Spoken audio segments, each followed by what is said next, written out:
Gumising ako ng maaga para makipiyesa sa amin sa Barangay Bayogo, Halahala, Rizal.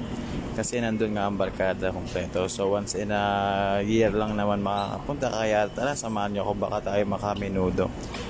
Ayan, konting bihis lang ha, konting pulbo. Tapos medyo madilim sa labas. Kaya check natin yung labas, tingnan natin. Baka biglang umuulan na at baka hindi tayo matuloy sa pag-uwi sa ating Bayogo.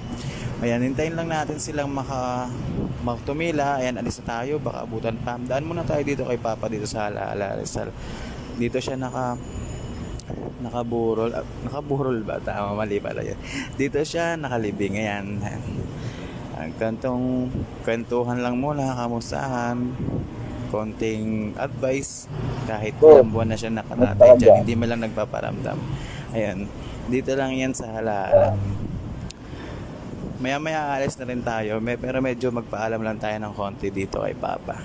Kasi tagal din natin hindi makakabalik dito, kaya lubos-lubusin na natin. Tagal ko rin hindi nakadalaw dito sa kanya. Hindi ko na rin nga nalinis yung puntod kasi medyo nagmamadali tayo at paulan na nga rin. Ayan, nakauwi na nga tayo ng bahay at hindi iniasahan tilapia, sinigang na tilapia ngayon abutan ko dito. Kala ko yung makakaminudo na. Diyos mio. Sige, abangan nyo na lang yung ating minudo sa next video. Yun lang.